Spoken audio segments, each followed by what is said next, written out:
Let's talk Scrum. Today I'm going to be sharing information on how the Scrum process works using something very familiar.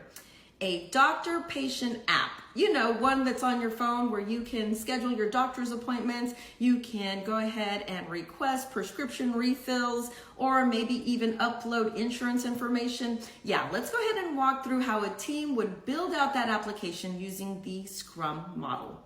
So first, let's talk about the product backlog. So the product backlog is a list of everything that, say, this clinic is going to want to see on their app, like maybe appointment scheduling or secure messaging or being able to upload those insurance documents and being able to handle those prescription requests. Well, the product owner, in this case, it might be like the clinic's technician manager. They're going to work closely with staff, and they may even want to pull in some patients so that they can get some feedback and decide on what's most important here.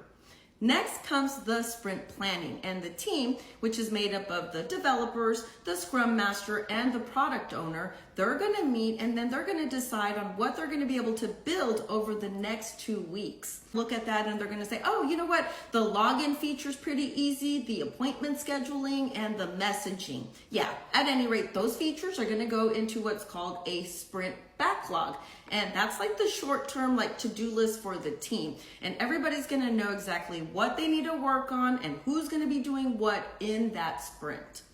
Then comes the sprint iteration, and this is when the team is actually doing the work. The team is building out all of the features, and each day they have a meeting, and it's called a daily scrum, also a daily stand-up. And in this meeting, they talk about what they did yesterday, what they're going to do today, and if there's any type of blockers that need to be resolved or handled.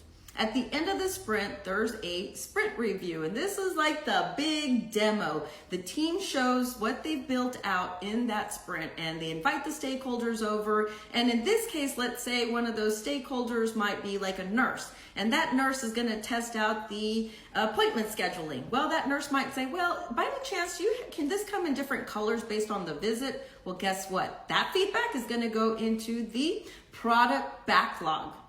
Now let's shift gears and talk about the increments. So there is a working version of this application, right? And that's called the increment. And yes, it might be small right now, right? They've gone through a couple of sprints, and right now they're able to book appointments. They're able to upload maybe some of those insurance documents. But guess what? It works, right? You can go in there, you can test it, and within every sprint, that's where it goes. And after the team is done with that sprint, then comes the retrospective, right? And then they're going to go through and they're going to say, okay, what worked, what didn't work, and how can we improve?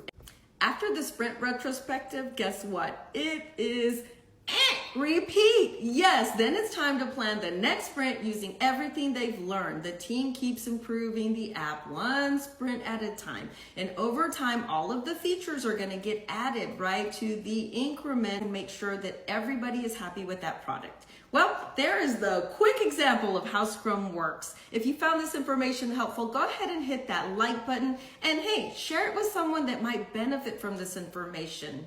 Thanks.